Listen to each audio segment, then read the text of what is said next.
Alright lads, welcome back. This is Brutally Honest here, and today we're going to be doing a little bit of a review of Ahsoka's first 2 episodes. Now this is going to be an unscripted video, and it's just me going over my opinions.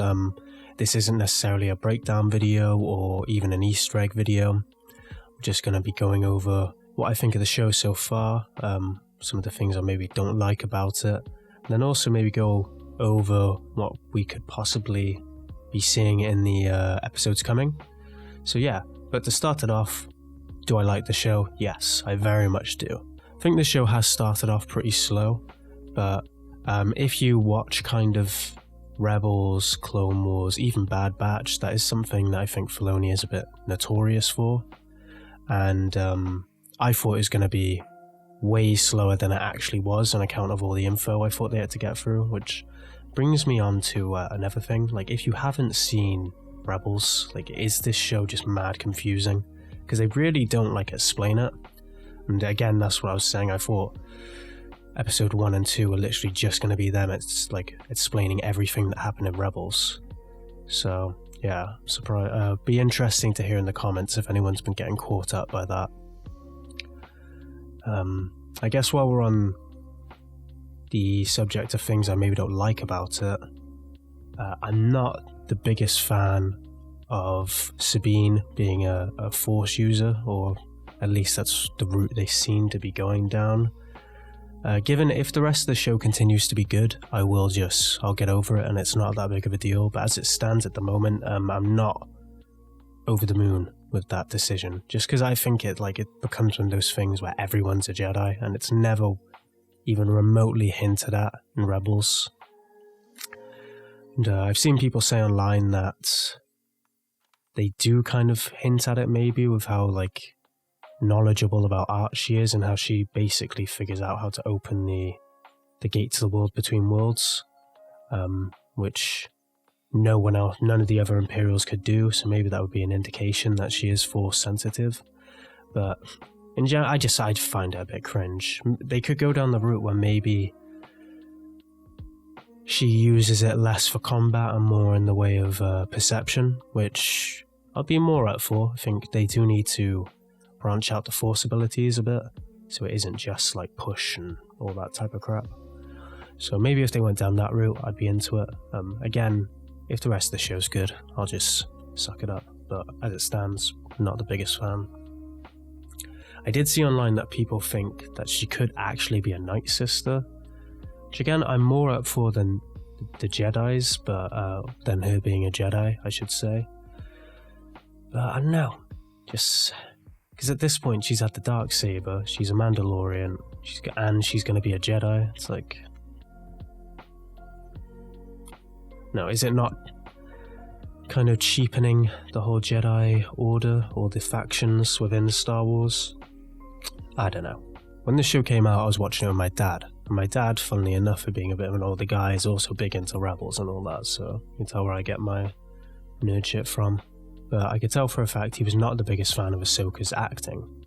And I think I can get why. I think a lot of people are still caught up on Ahsoka from the Clone Wars when she was literally a teenager. So they expect her to have that kind of witty banter. And she just doesn't at all. But if you actually remember watching Rebels, she is kind of pretty stoic already. So I don't think it's a massive jump the way Rosario Dawson plays her. I just think because she was only a side character within Rebels, it's easy to forget. And everyone just thinks that she's going to be like she was in the Clone Wars. But I actually thought certain things, like her hand gestures and stuff, although it looked wooden, it literally was exactly the stuff she was doing in Rebels, so I don't think you can really fault her. And I'm guessing that's going to be part of the plot anyway, is for her to become a bit more of a compassionate mentor, I suppose. It kind of mirrors Kanan and Ezra a lot to me. And I've seen a lot online as well that she kind of picks up after Anakin, which would make sense. She'd be a very drill sergeant-like teacher, I'd imagine, which I actually think is cool. And the whole plot of her kind of continuing on some of the bad things about Anakin, and her maybe coming to peace with that, and moving forward will be a very good story. Okay, yeah, so let's think about what we talked about here. We got Sabine. Oh yeah, another thing I wanted to mention while we're on Sabine is, and also Rosario, but especially Sabine, I think in terms of a live action rendition, like they've like got her character perfectly. Like maybe she isn't quite as like quippy, but that's probably a good thing. Something it's like you don't want to go Avengers level quippy in live action these days. But yeah, it's like literally exactly like the character. So I think the actor for Sabine is doing a sick job. You know what? I'll actually look that up. And also, by the way, guys, sorry if this is all over the place. Like I said, it's unscripted. I'm just doing completely what's coming into my head. But I guess, you know, we talked a little bit about Ahsoka, a little bit about Sabine, so let's just go through some of the other characters. Hera Syndulla, played by Mary Elizabeth Winstead. I think she's also doing a great job. Again, her character's a little bit muted versus Hera's in the animated series, but of course I think that's a good thing. Because you gotta remember, Rebels, in the end of the day, it was a cartoon, so the characters were probably a bit more overly expressive versus how they would be in live action, you know, but I feel like most of you guys already know that. But yeah, to be honest, with characters like Hera, I thought it's like the same thing with Zeb and stuff like that. Like their stories just felt completely finished for the most part, so you can't really, it's not like I'm expecting Hera's character to have a massive internal conflict or anything like that she has to work through, as much as she's just kind of helping the rest of the characters hopefully find Ezra. That's like her goal. Looking forward to meeting Jacen Syndulla for sure, which I'm guessing the reason they haven't showed us the entire ghost ship yet is because obviously Jacen is going to be on that ghost ship, so looking forward to that. And I'm sure that'll play into the whole master apprentice thing with Sabine and Ahsoka. But yeah, I think Mary plays her well. To be honest, it was the character I thought was going to look the worst coming into the show, and she looks fine. They even managed to do the whole like hat thing she wears, which I thought just basically looked like a pair of boxers, and especially in Rebels it just looks like a pair of boxers. But yeah, in the actual live action show it doesn't look too bad, so I thought it's funny how they got away with that. But yeah, not too much to talk about for her character really. Obviously you got Chopper, and Chopper's one of those very few characters that is literally exactly like he is out of Rebels, just because, you know, it's not played by an actual actor. I think it's actually Dave Filoni who does the voice, which I didn't realise, but yeah, nothing crazy there. Classic, if you will. Now let's move on to the Dark Jedi, played by Ray Stevenson and Ivana Sakno. Now personally, I don't actually have too many theories about them. Obviously from the trailers we know that Ray Stevenson, or Baylan, knew Anakin, and he also seems to show remorse about killing Ahsoka, so you know there's a lot there. He's, so you know, definitely living up to the Dark Jedi name. And I don't actually have loads to say on their characters other than that Baylan is obviously a Jedi who survived Order 66 and went into hiding, and along that time must have taken an apprentice, and I guess they could be maybe trying to restart the Jedi Order, but I also don't really see that. You know, it looks like they are kind of searching for power, and obviously Thrawn will give that to them, supposedly, and I'm guessing that is in the way of Thrawn will establish a new empire, and that Baylan and they haven't actually given us the name for Ivana's character, weird. But yeah, for that Baylan and his apprentice can play a large part in, and you know, rule with an iron fist, basically just be new Darth Vader, right, is what I'm kind of thinking. But I'm sure as it goes on we'll be given a lot more insight into everything with them, and I'm guessing Ivana Sakno's character probably will turn good. She seems to mirror Sabine in a lot of ways, and yeah, I'm sure that'll be an ongoing plot there. another quick little thing, we got to see a few characters that we got to see. We got to see Ryder Azari, I believe that's his name, who was the governor of Lothal in Rebels, or, well, the ex-governor of Lothal in Rebels, and helped them kind of free Lothal. And they have the actor who actually voiced him come back to play him in live action, and sick. Like, the second you see it, it's just like nice. I can't remember the character's name as well, but they also quickly cameo. Yeah, just looked up the name. So they also cameo Jai Kel, who was Ezra's old mate from the Imperial Academy. And also, while I was looking up names, the guy who played Ryder Azadi is Clancy Brown. Yes, the guy who plays Ryder Azadi is also called Clancy Brown, which I'm sure there's something I'm missing there. Because I'm thinking of I'm just thinking of something else, like an author. I don't know who I'm thinking of. Either way, that's odd. Also, while I'm on all the names, Ivana Saknos, who plays Shin Hati, so she does have a name. So let's just Google, being silly. Okay, so now that we got through that, and of course we do get to see Ezra Bridger. It's only a little hologram, so you can't really take all that much from it. I thought he looked a bit goofy, but that's just in the way that they were trying to stuff him into the outfit he had at the end of Rebels, which maybe doesn't translate as well to live action, and I'm sure next time we see him, he'll be wearing something a bit more form-fitting or what have you.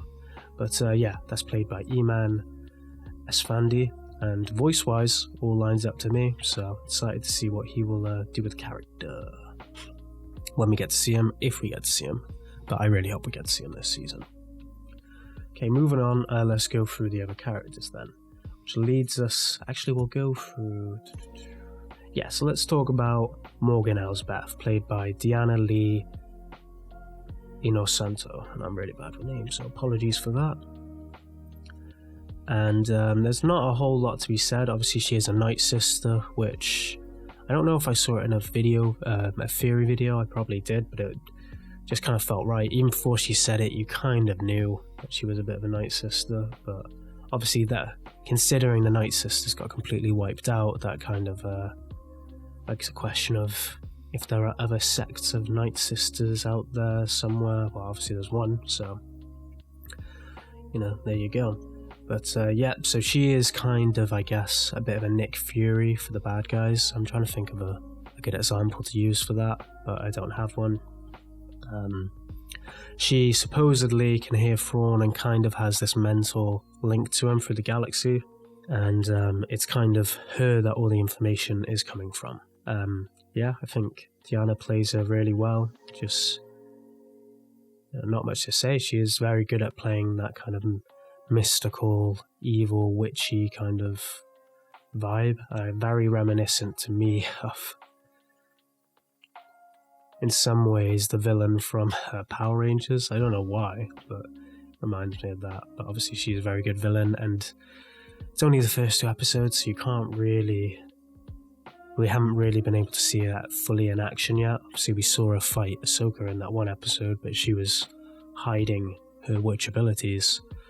So yeah, just a lot to go through that. And it's also very cool to see some Night Sisters out there, because it's just straight, medieval magic essentially within the Star Wars universe, so you gotta love it. But yeah, not a whole lot to say, which kind of leads us on to the last big character to talk about, as far as I can tell in my head at least. Oh yeah, well, before we get to it, we'll talk about Hu Young. Again, not a whole lot to say. When I saw that it was David Tennant voicing him, that was a bit of a shock, but fair play. Old Doctor Who had to get his name in there, can't fault it. But I've been seeing a lot online about Hu Young is very important going forward. If you remember the end of the sequel movies, kind of all of the Jedi info and everything about the Jedi is burned and it's done.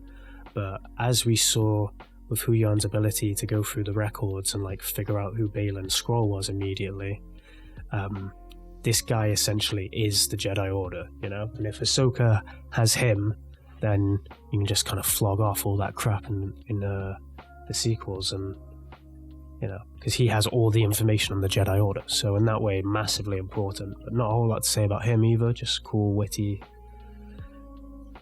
kind of mental character. I thought his moment with Sabine in episode 2 was really well done, and little moments like that I think is like how, say, Filoni differentiates himself from the other directors, because he really has that like understanding of Star Wars, so those moments just really hit. And I would say you don't even really see those moments in Mandalorian, so, you know, there you go. Okay, so the final big character I wanted to talk about before we kind of start to wrap this up is Marok. Now, you know, I am a fan of The Force Unleashed, so I'm kind of on a similar vibe to what I imagine most of the fans would be on this. I really want it to be him. And with the whole Sam Witwerth showing up kind of as an additional voice in the credits, kind of does start to make you think that are they kind of trying to hide the fact that he is that it is Merrick, and kind of trying to put it right in front of your nose. Personally, I hope so. I would be insanely cool if it was Starkiller. And again, I've seen online the whole mirroring of it being Darth Vader's apprentice versus Ahsoka's apprentice would be sick. And I think if it is Starkiller, it will be a completely different Starkiller to the one we've got. He won't, but I think he'll be a lot weaker. Like, they did kind of make him OP as fuck in the games, because it is a fucking video game. He's not going to be like pulling star destroyers out the sky or anything like that, but from what little footage we've seen of him, he definitely is very skilled, and his battle with Ahsoka was very good. You know, it felt very kind of precise, and felt like he was just trying to hold her off for a few seconds. And obviously we got to see him use the Force. So we also got to see him use the Force, so he's definitely a Sith, and I think he's more than just an Inquisitor. If you've seen Rebels, then you'll know that Ahsoka is kind of a class above all the Inquisitors. She kind of like makes them look pretty bad, and that was not the case there. So, you know, I think there obviously is something going on there. Could they be trying to make everyone think it is Starkiller, then pull a misdirect? Now that could be very possible. Apparently the character, the name Marok, kind of comes from Arthurian tales and is something akin to a werewolf. I think it's meant to be a knight of the round table who's essentially a werewolf. So could that potentially have something to do with Kanan, you know, Lothwolf and all this? I don't know. I obviously don't think they're bringing Kanan back, but just playing devil's advocate a bit on that one. A lot of people online seem to think it could be Ezra too, which a part of me does like, but if Ezra managed to get back, then why are we still searching for Thrawn? You know, I think it's kind of impossible. I do like the idea of Ezra being turned to the dark side, but, you know, I don't think he is, I don't think he's that guy. I don't think he's Marok, I should say. And although I like the idea of him being turned to the dark side, with how kind of ascended he was at the end of Rebels, it would kind of be a shame, you know, but hey, it is what it is. You know, I've seen online that some people think he's the 8th brother as well, which would make complete sense. Obviously, look-wise, it's all there, but the 8th brother, I always got the feeling that he was fairly incompetent. Even with the way he went out, it was quite a silly, foolish way. So, again, I just don't buy it. Clearly this guy is kind of a big deal. So to be honest, it does lead me back to that it's Starkiller, which again, I wholeheartedly just want that to be true, but you know, don't put all your eggs in one basket, I would say, on that one. Yeah, I guess a few little things to finish off on. The lightsaber dueling. It doesn't look amazing yet. Again, I think the duel between Shin Hati and Sabine, I thought looked really cool. It was fairly open, which is really what we want to be seeing from the Star Wars duels, not all these like weird, super tight-end shots. And I also think that, given some of Ahsoka's fights, I haven't thought looked the best, look a bit clunky. in some ways, but I guess Ahsoka was always going to be a really hard character to bring to live action, just in the way that she like actually moves insane. Like you'd have to bring in like a Jackie Chan level kind of kung fu stuntman type, or stuntwoman I should say, type thing to be able to pull the moves off, at least if you go off the ones you're seeing in Clone Wars. And I also do think it will get better as the show goes on, you know. Filoni is notorious for being a bit of a slow starter with Bad Batch, Clone Wars. All his shows start off really slow, so just gotta be patient. But yeah, guys, I think I've rambled on for about as much as I can. I've probably repeated everything 8 times, you know, and fumbled my way through points. But yeah, I'm just gonna upload this one. I just finished the script for, funnily enough, another Star Wars video on Republic Commando, so hopefully get that to you by the end of the week.